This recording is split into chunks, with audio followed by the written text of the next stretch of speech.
Hi అండి, welcome to my channel smart Siri vlogs.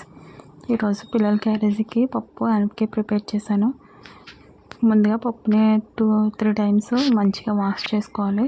పప్పులోనే 4-5 పచ్చిమిర్చి, 2 టమాటాలు, చిటికెడు చింతపండు, కొంచెం కారం, పసుపు వేసుకోవాలి. కొంచెం ఆయిల్ కూడా వేసుకోవాలి. ఆయిల్ వేస్తే బాగా ఇంకా టేస్ట్ వస్తుంది. అన్నీ కలిపేసి, ఉప్పు అయితే వేయకూడదు.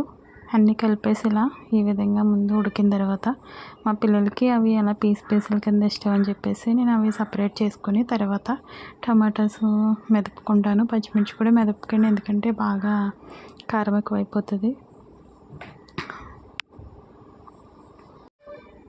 మెదపటం అంటే రుబ్బుకోవడం అంటారు కదా, అది. ఈ విధంగా అన్నీ సపరేట్ చేసుకున్న తర్వాత గట్టితోనే టమాటాస్ అన్నీ అలా మెదిపేసుకుంటే సరిపోతుంది. ఎందుకంటే ఆల్రెడీ కుక్కర్లో మెత్తగానే ఉడికిపోయింది కదా. పప్పు అనేది బాగా పేస్ట్ కింద అయిపోయినా బాగోదు. ఓన్లీ గట్టితో అలా అనుకుంటే సరిపోతుంది, అంతే. ఇప్పుడు వచ్చేసి అంటే బాగా చిక్కగా ఉంది, అందుకని కొంచెం వాటర్ వేసి మళ్ళీ దాన్ని వేడి చేస్తున్నాను. మీలో ఎంతమందికి పప్పు ఇలా ఆనపకాయ ముక్కలు కింద ఇష్టమో కామెంట్ చేసేయండి. ఇప్పుడు దాన్ని వేరే సపరేట్ దానిలోకి వేసేసుకొని తాలింపు రెడీ చేసుకుందాం. 2 టేబుల్ స్పూన్ ఆయిల్ వేసుకోవాలండి. వేసుకున్న తర్వాత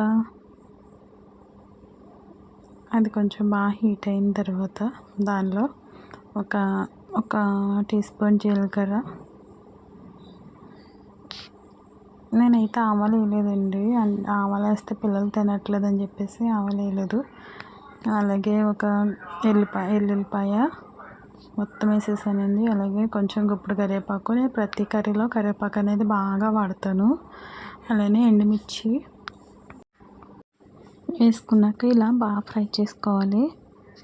తాలింపు అనేది బాగా ఫ్రై అయితేనే మంచి స్మెల్ వస్తుందండి, చూసారు కదా. ఇప్పుడు దించేసుకొని పప్పు అనేది అందులో వేసి తాలింపు పెట్టేసుకోవడమే, అంతే అండి. చాలా టేస్టీగా ఉండే పప్పు రెడీ అయిపోతుంది. వెంటనే మూత క్లోజ్ చేసేసేయాలి. తిప్పవసరలేదు, స్మెల్ అనేది పప్పు అంతటికి పడుతుంది అనమాట. చూసాను కదా, నేనైతే పిల్లలకి క్యారేజీ రెడీ చేశానండి. 3 పిల్లలకి పెట్టాలి. నేనైతే చిన్న పిల్లలు కదా, అందుకనే కలిపేసి పెడతాను. ఒక పెద్ద బాబు కాబట్టి వాడికి సపరేట్గా క్యారేజీలో పెట్టేశాను. మీరు ఎంతమందికి ఈ వీడియో నచ్చిందో ప్లీజ్ లైక్ చేయండి, కామెంట్ చేయండి. బాయ్.